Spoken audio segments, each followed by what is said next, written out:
It's time for Wise Money with Korhorn Financial Group with certified financial planners Kevin Korhorn, Mike Bernard, and Josh Gregory. Welcome to another episode of the Wise Money Show with Korhorn Financial Group, where every week we're helping you take your next wise step in your financial life. Thanks for being here, friends. My name is Mike Bernard. I am your host. I'm also one of the certified financial planners right here at Korhorn Financial Group. With me in the KFG studios, my business partners and fellow CFPs, Josh Gregory and Kevin Korhorn. I'm Kevin, and there are 5 factors or 5 major variables that influence your ability to retire with confidence. And they're all interrelated, but there is one area of the 5 that is the most important. We're going to hit that and much more in this episode. You know, there's a YouTube guy called I'm Kevin. He drives me nuts. No offense if you're watching. But anyway, so was that a play on? No, you're just Kevin. I'm not playing. He's just proud to be no, Kevin. I just keep hearing, and you're like, hey, I'm Mike Bernard. And I'm like, well, I'm Kevin. I want to be Kevin. So go ahead. All right. I'm Josh. There we go. Glad to be with you. Thanks for being here. If you have a question, why are you guys not funny, or anything else, reach out to us. You can do so. Call or text 574-222-2000. That's 574-222-2000. Online, wisemoneyshow.com. Submit questions right there on the right. And by the way, catch up on a whole bunch of other stuff on the website as well. Or on social media, wherever you're at, we are there as well. Search the Wise Money Show. Follow us there. All right, guys, just turn off the financial planner in you. Turn it off right now. Not possible. Yep. It wasn't there to begin with? Okay, if you were just to look at retirement objectively as a consumer, as a normal person, and say, is there one factor or one variable that's the most important? That's not pretty important, the most important. That's funny. My 11-year-old asked me a question that we hear all the time. So I'm still keeping my financial advisor hat on. But the question was, how much do I need to have saved in order to be able to retire? He asked that at 11. And I said, a whole bunch of money. You smile and pat him on the head and say, don't worry, son, you'll never retire. Yeah, exactly.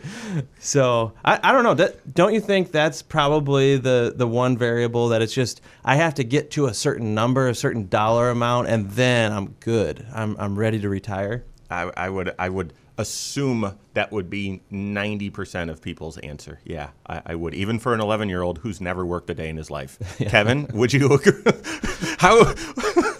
When am I able to be done? I feel like I have it pretty good right now at 11. When can I go back to having it this good? I know.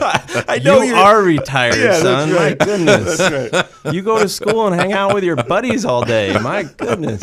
I have it pretty good right now. I'd like to keep this going as long as possible. Okay. This Kevin? whole school thing is pretty stressful, Dad. I'd like to be retired. Yeah. So would you agree, or what would you say is the most important factor or variable with retirement? So I'm trapped because I am a financial planner. That's what I've since I was born, I've been a financial planner. So all I can think about is the most important thing as it relates to retirement is what skills do I possess? And that's a nerd answer. That's deep. Yeah. But that is because it's tempting to say how high should the pile of money be? Yep. It's tempting to say what is the amount of money? Do I work for a company or a government entity that will pay me for not working for the rest of my life? So that might be a pension, or what are my other sources of income? But I still think if I have the right skills, those other variables are important, but those aren't the drivers. Yeah. That is a deep answer. I would absolutely agree with you, and that's going to tie in where I was trying to lead you guys. Now, we're going to talk about retirement and your perspective and your approach to retirement, actually, to get you ready. Now, as we do so, this show, the Wise Money Show, is about comprehensive financial planning, that there's 6 areas to your financial life, and one of those is retirement. Josh, what are the others real quick? just for a Well, backdrop? so you have your present financial position, which is really looking at your cash flow coming in and your expenses going out, as well as how do you structure the things you owe to other people and the things that you own. That's your present financial position. Absolutely has an impact on your retirement picture. Also, protection planning, which is really just another fancy term for insurance planning or risk management. That's a big one. Tax planning is something we weave throughout the entire financial planning process, always looking for ways to save money in taxes. And then investments is often what many people think of when they think of a financial advisor, maybe even where your mind goes to when we're talking about retirement. How much do you have to have invested? What does it need to be doing for you? Retirement is itself its own section of a financial plan, and sometimes we share attention with education planning in that area as well. These big ticket, long-term accumulation goals. And then finally, the sixth area of a strong financial plan is an estate plan. What happens to your stuff after you're done with it in this life? And when we look at when your certified financial planner helps you with your retirement plan, they're going to look at 5 different variables, 5 different factors. We call it the 5-factor retirement plan.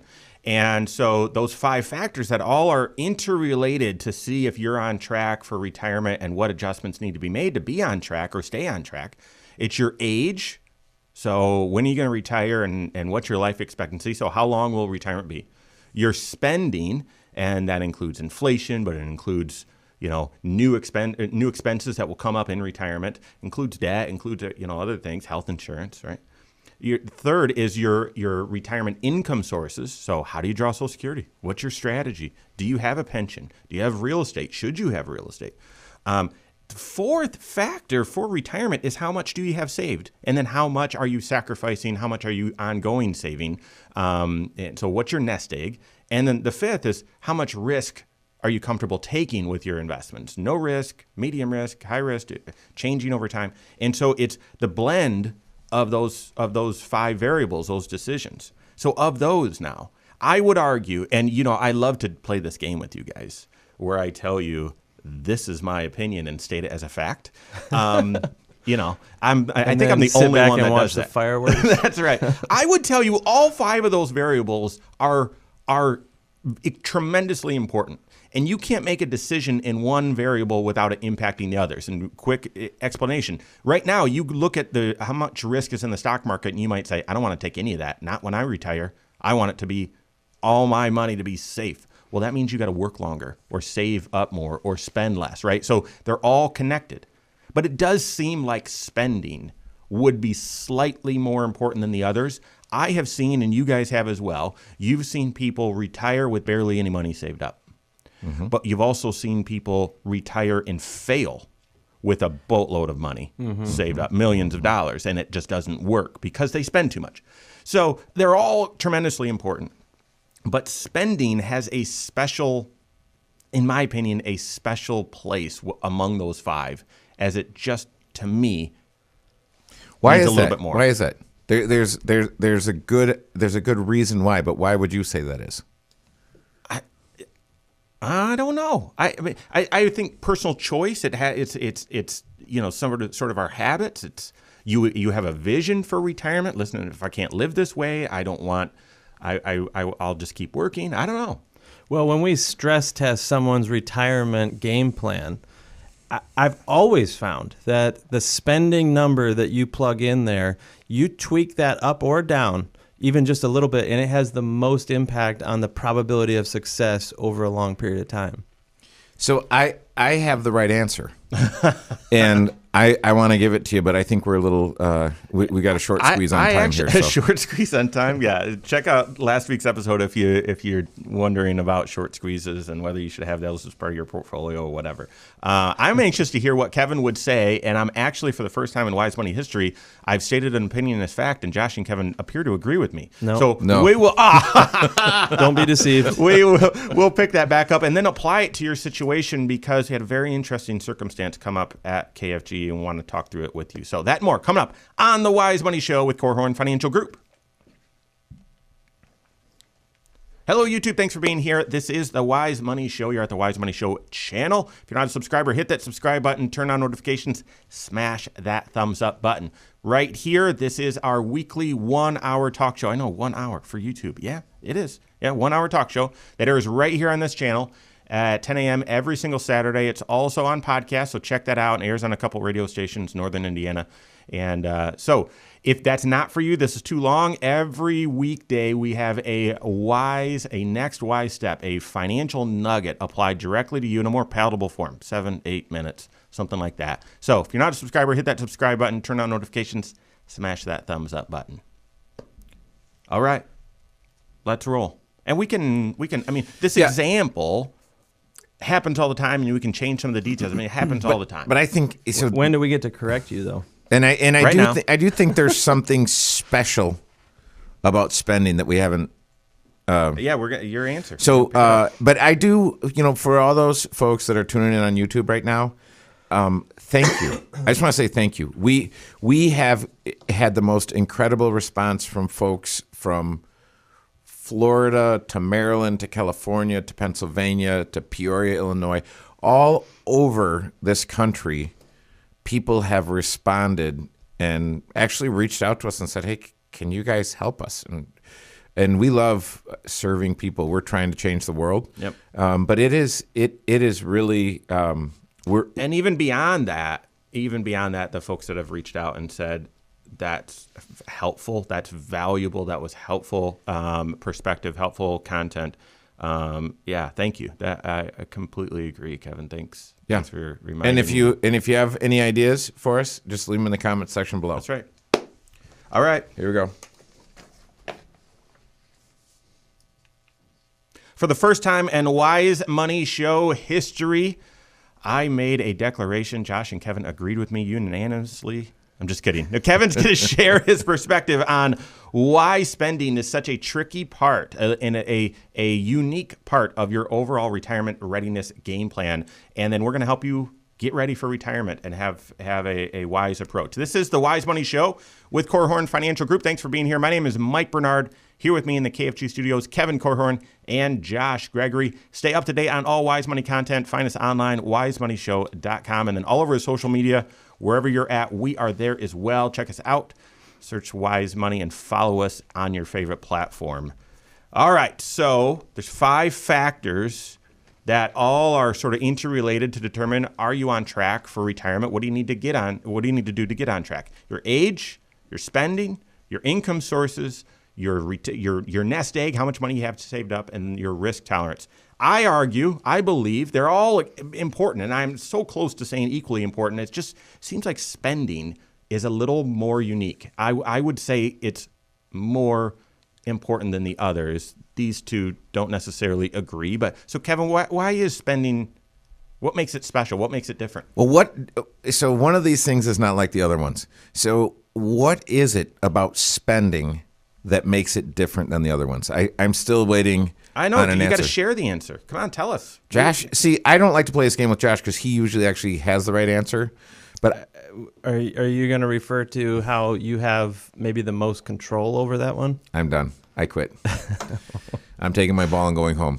So then I'm gonna do the Josh Gregory move, and I'm gonna rename the 5 factors, and I'm gonna call them the 5 levers. Oh my So think of these, and Josh is absolutely right though. Think of these as 5 levers that you have control. But which ones do you have control over? Because you say, well, the age that I retire, kinda, yeah, but not necessarily. Maybe not, because statistically, people retire sooner than they planned on. Yeah. That's a statistic, and 84% of statistics are made up. But I think it's important to think about this idea that was made up, right? Yeah. Okay. I hadn't heard that one listen, yet. listen, okay. That's So good. listen. So my age, I might have control over my age. I might have complete control over my age. My father-in-law didn't have control over getting early onset Alzheimer's And- at 50. And I just signed a sympathy card for someone I met with last year who was talking about a couple more years of work before they retired. And so, yeah, life is we are a vapor. So age, income sources, you have, by the time you get there, you're Pretty locked in, right? your ability to maneuver those is limited. Risk, most people don't understand risk until the March and April of 2020, and you look and your portfolio's down 30%, and you say, "Oh, I do not like the way I feel." That's when you feel risk. Right now, with the melt up and the meltdown of the stock market, you look at this and you say, "Well, what control do I have over that?" You can have a portfolio with a sell discipline in it, but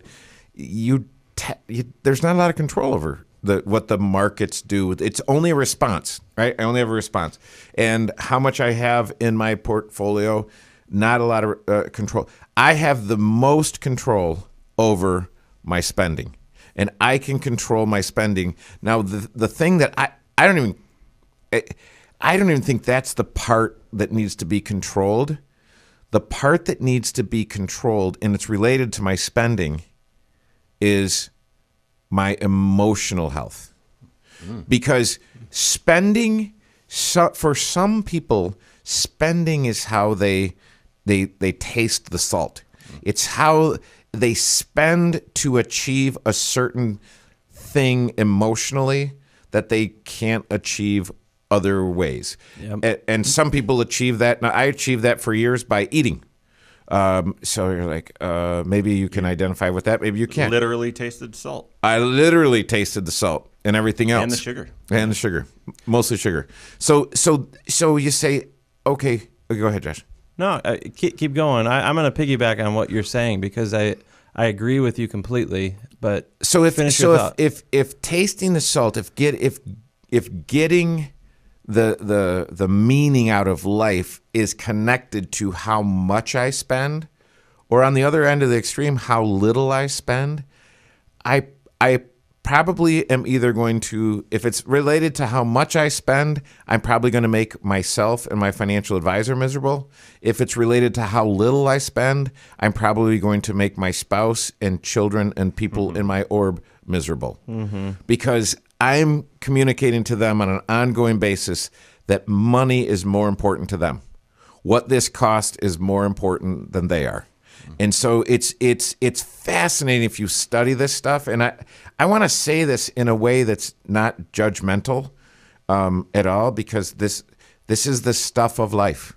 Yeah. These are challenges that we all wrestle with.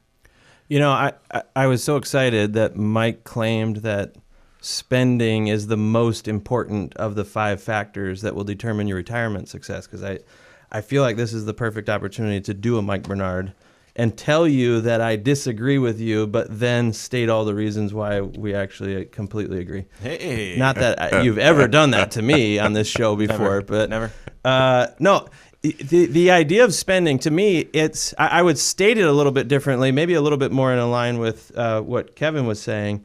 I feel like I observe often that the ability to delay gratification is the primary characteristic of those who I see who are most successful in retirement. Because if you think about that, the ability to control when you have the timing of your spending, the magnitude of your spending, the reasoning behind your spending, as you were saying, Kevin, your ability to be in the driver's seat and not just swept along by habits or just, you've declared something to be a priority. I'm going to spend this money and I'm going to do it no matter what is going on around me.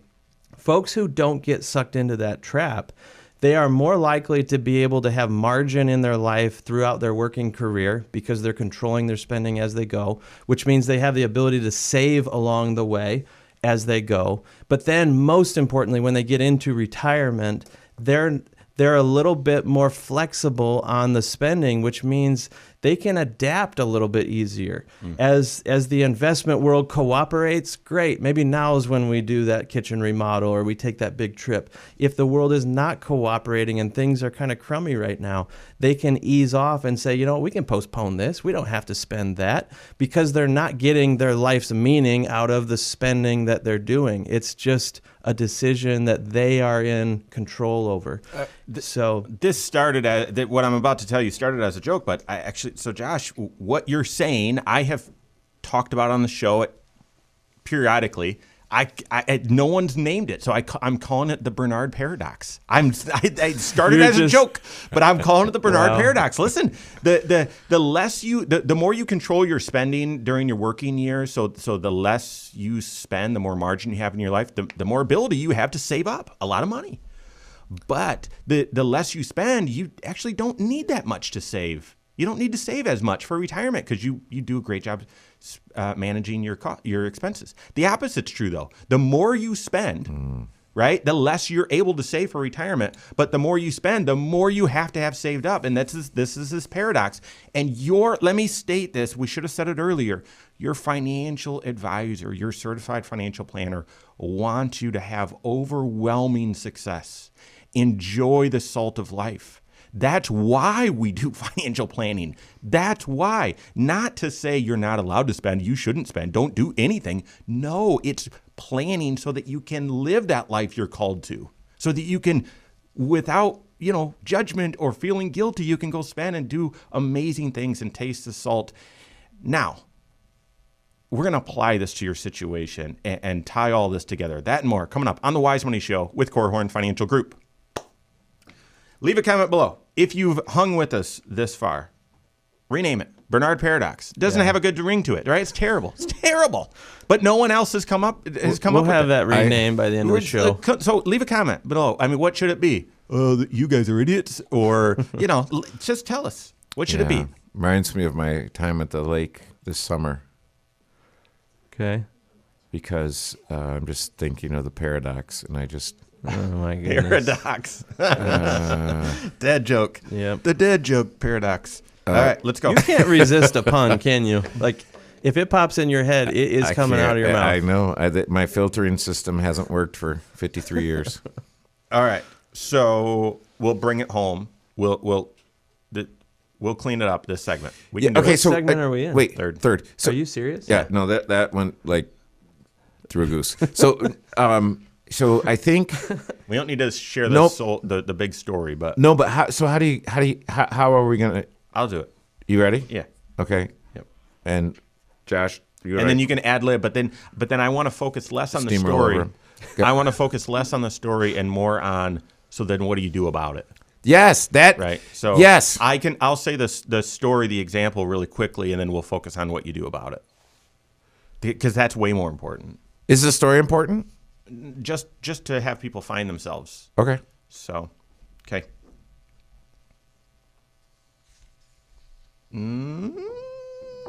Yeah. When it comes to spending and retirement, this is the one variable that you have the most control over.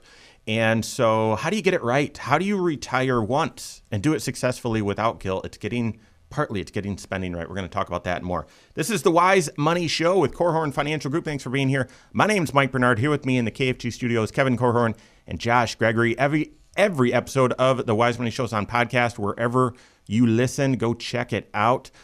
Just search the Wise Money Show. When you're there, rate the show. We appreciate that, and leave a comment as well.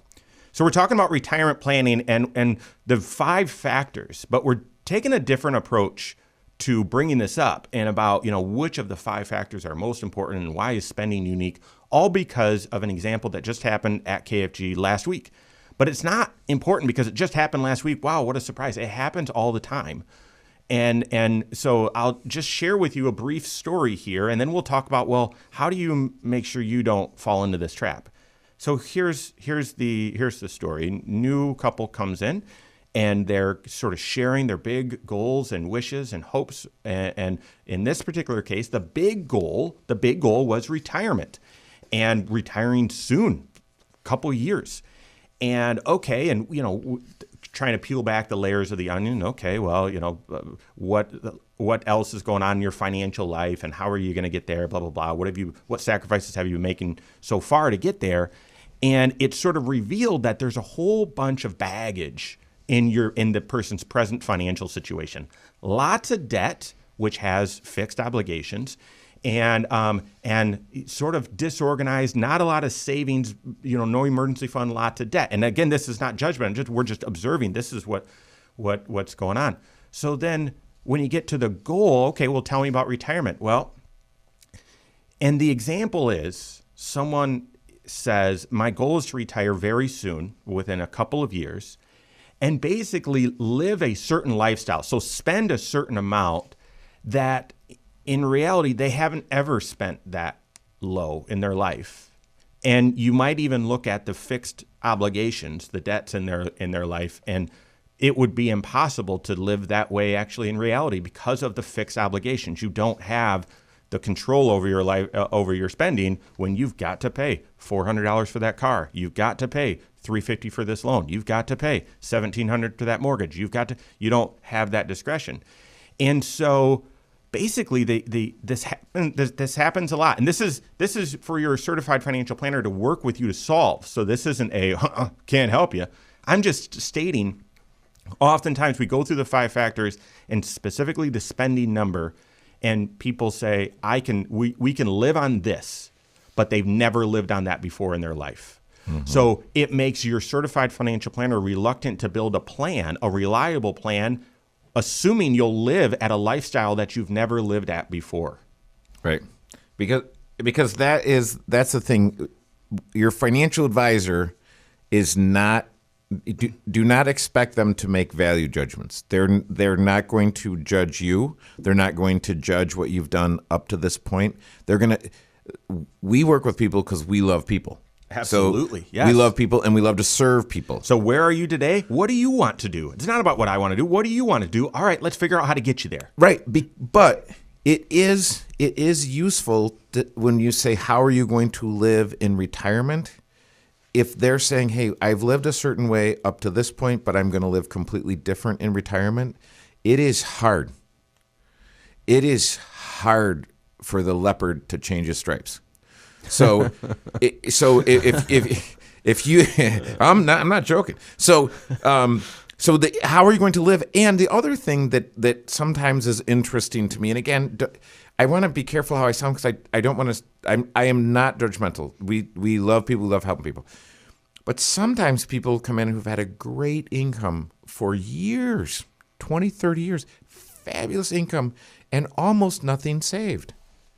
And you say, well, if there's not a lot saved, there's not a lot to use to generate income in retirement. But here's the thing. I mean, you're one great decision away from an upward spiral in your financial life. I have never seen a financial plan, specifically a retirement plan, that you can't make work. We have, I mean, that's our job, is to take your raw materials and your goals and figure out how to get you there.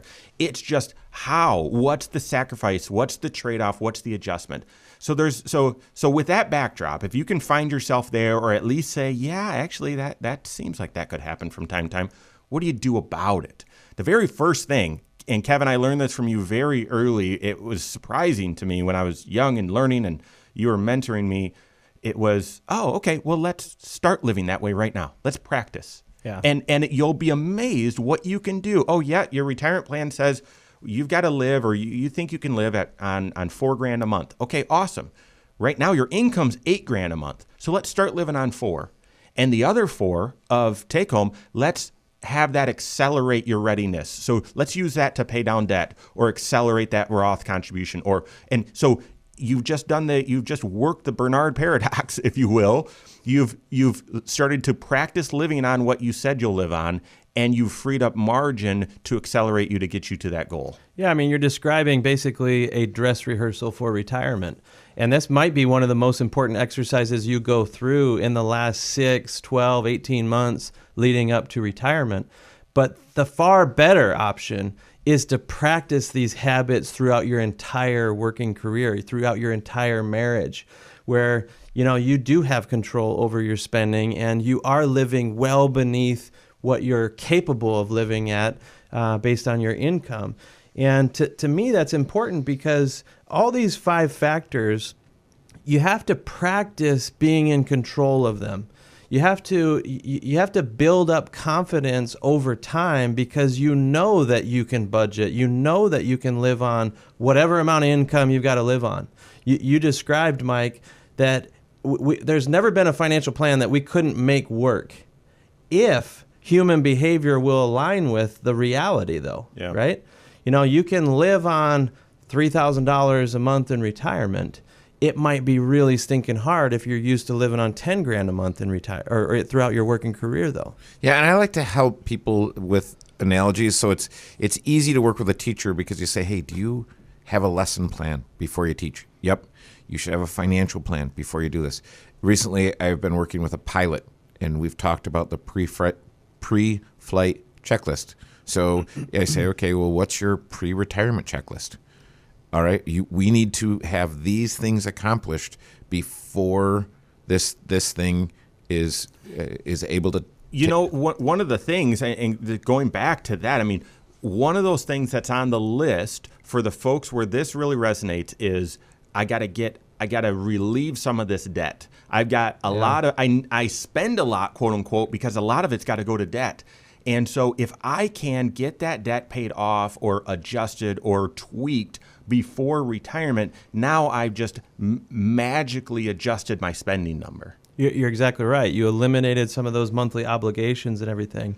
And I want to encourage you as well. One of the other 5 factors that you can have some impact on is set your target date for retirement a little bit earlier than what you're actually willing to go, because you need to be ready before you think you're ready. Often people end up marching into retirement unexpectedly early.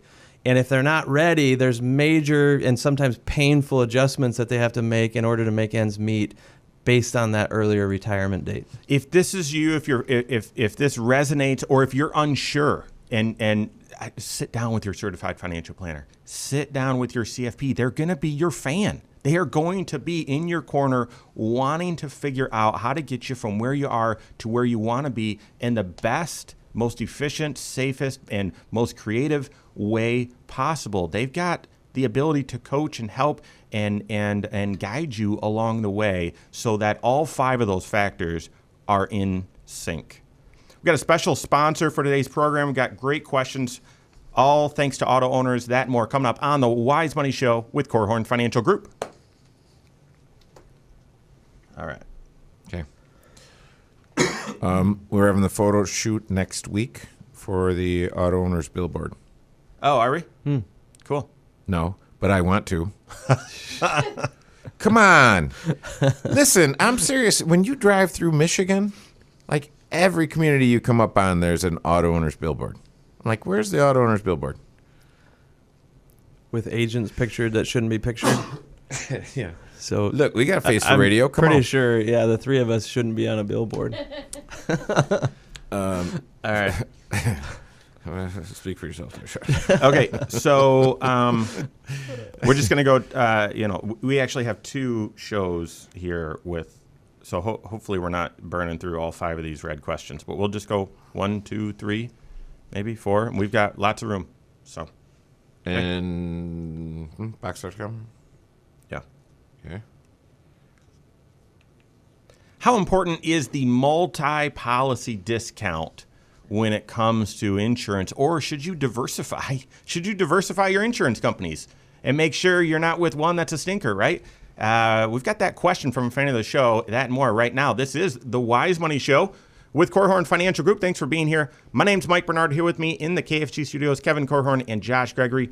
Every episode of the Wise Money Show is on the YouTube channel. Go check it out. Go to YouTube, search the Wise Money Show, subscribe to it. You can leave comments there as well. Want to thank our special sponsor for this segment. This is an insurance-devoted segment by auto owners. Thank you for sponsoring the Wise Money Show and your partnership with with elevating the financial literacy of our community. Thank you, auto owners.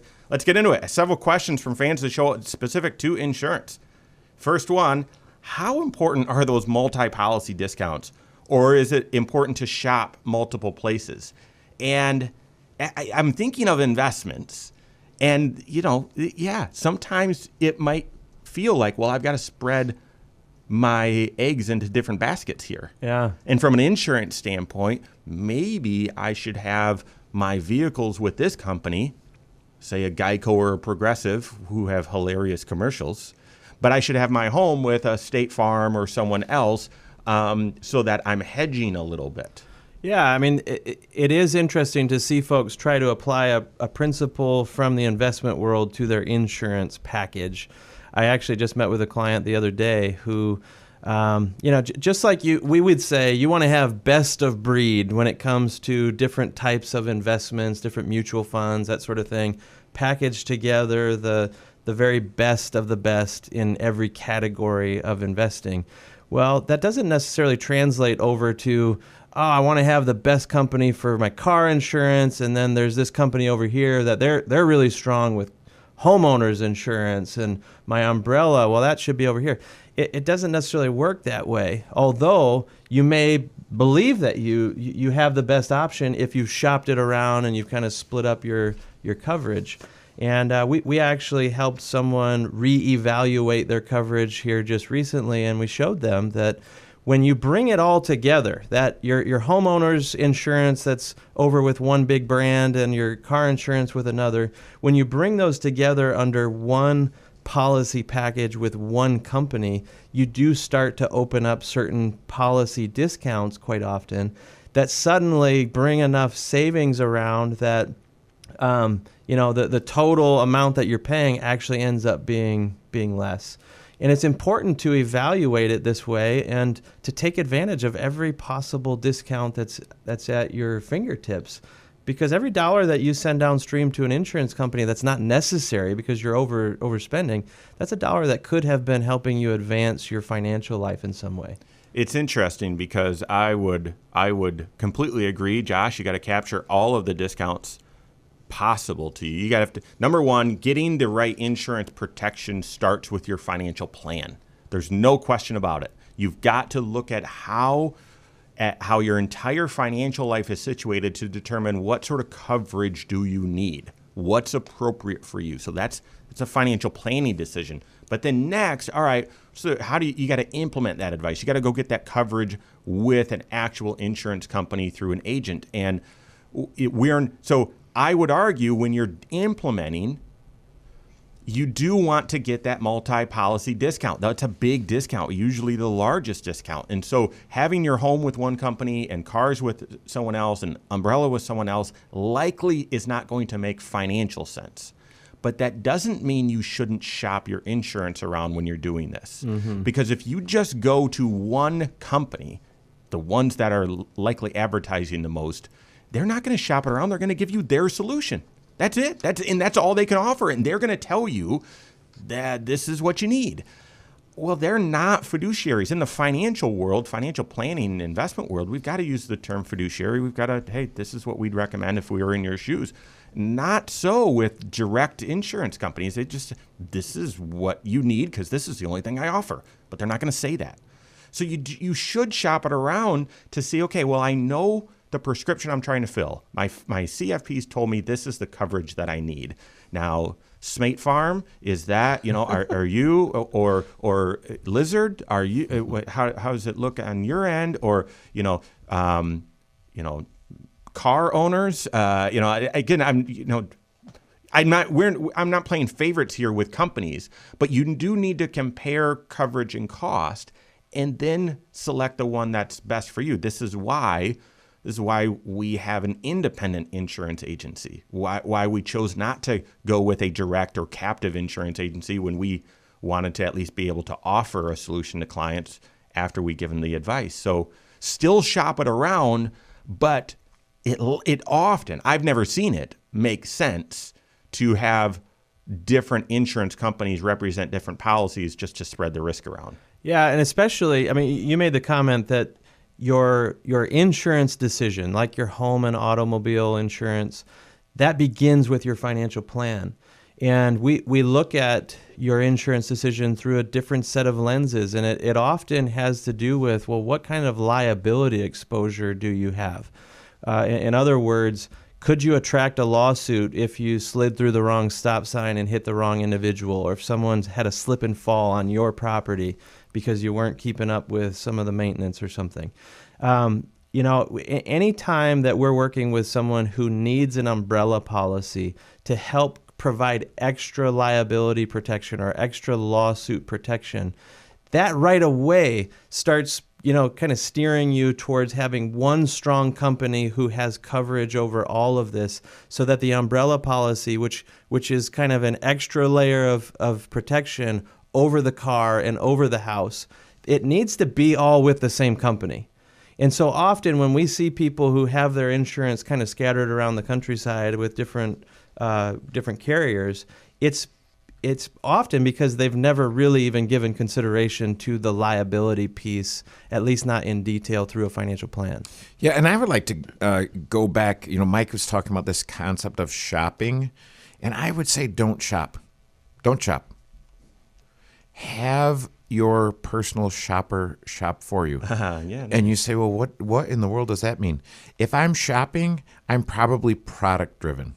Mm-hmm. And I don't, and most folks don't understand, hey, this segment is sponsored by auto owners. So auto owners, there are independent insurance agencies that offer a number of different companies. And then there are what we would refer to kind of industry jargon, but a direct writer. But if you go to that company and that agent, their solution for you will be the solution that they're allowed to sell. So they're not going to shop for you. They've got one bin that they pick from. I would go and work with a company that has multiple bins to pick from because different insurance companies have different appetites. But the big idea is that you want to be process driven, not product driven. So if you're going to shop for a planner, make sure that planner is certified and make sure that planner is using the financial planning process to help you figure out what liability limits should I have? Because as we talk to folks and we say, who has complete visibility of your entire financial life? And most of the folks that walk in to get started say, well, I don't even have that. I'm like, okay, well, we need to change that. But then who's on your team? And, okay, well, I go and buy this from this person. I buy this from that person, buy this. And you say, well, so when do these people that you buy these products from, when do they talk to each other? Does your insurance agent have any idea what your net worth is? Well, no, I haven't. I just see this girl at the front desk. I haven't talked to my agent in 10 years. Well, has your net worth changed in the last 10 years? Oh, yeah, it's quadrupled. Well, you're likely the coverage you had in place 10 years ago is insufficient for the potential risks that you face today. Yeah. So you want an integrated financial life, and you want a process helping you determine which products. And then once you start going down that line, you say, well, which products? Well, you definitely likely almost always want to get them all from the same insurance company. And I would say distinguish between insurance company and agency, because Korhorn Financial Group is an insurance agency, but we represent many different insurance companies. Yeah. All right. Hopefully that is helpful. One of the other things that's going on in the world today, or at least certainly here in the U.S., is just this unbelievable housing boom. I wouldn't have predicted it. Now, we've done research since it's happened. It's like, well, why? Oh, yeah, I get that now. Why? So that as the government is sprinkling money into the system, asset prices immediately go up. So that we have seen this. So it's an asset bubble. Yep. And there are 7 houses for sale in the entire United States right now. It feels like it. And so and interest rates are at the lowest. I was looking at somebody showing a chart and a graph. Interest rates are at the lowest point they've been since the 1300s. Oh my, yeah, It's just crazy. So how important is it for you to shop or get a price, know how much your insurance is when you're in the house buying process? Is the cost of insuring the house a factor in determining which house you should go after? Well, I remember my mom, when I was buying my first car, she said, before you go purchase that vehicle, make sure you call your insurance agent and find out what the coverage is going to be on that one versus these other models that you're considering. And it was eye-opening to me how much variability there can be depending on the model of vehicle that you're driving and everything.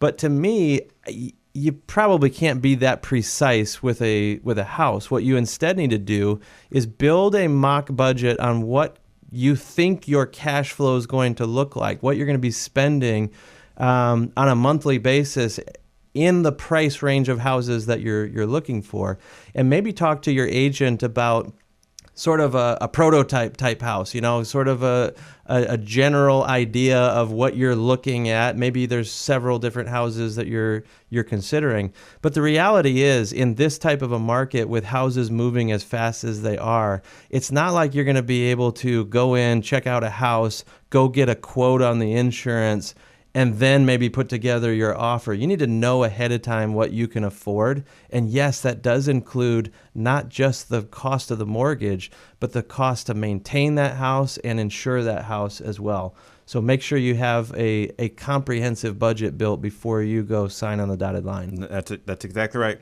Well said. It's part of the cash flow. It probably isn't and shouldn't be part of your house selection process, but it should be part of your overall planning and budgeting process. And what I was stumbling there earlier from Kevin, it's the quintillion effect. The quintillion effect. Check that out. When governments dump money in, it has a predictable dump money into the economy. It has a predictable path that it takes. So, and they dumped $1 quintillion in. That's all the time we have for today. On behalf of Josh, Gregory, Kevin, Korhorn, all of us at KFG, have a great weekend. We'll see you next Saturday for Wise Money with Korhorn Financial Group. Securities offered through Silver Oak Securities, member FINRA/SIPC. Advisory services offered through KFG Wealth Management, LLC. Doing business as Korhorn Financial Group. KFG Wealth Management, LLC and Silver Oak Securities Incorporated companies are unaffiliated.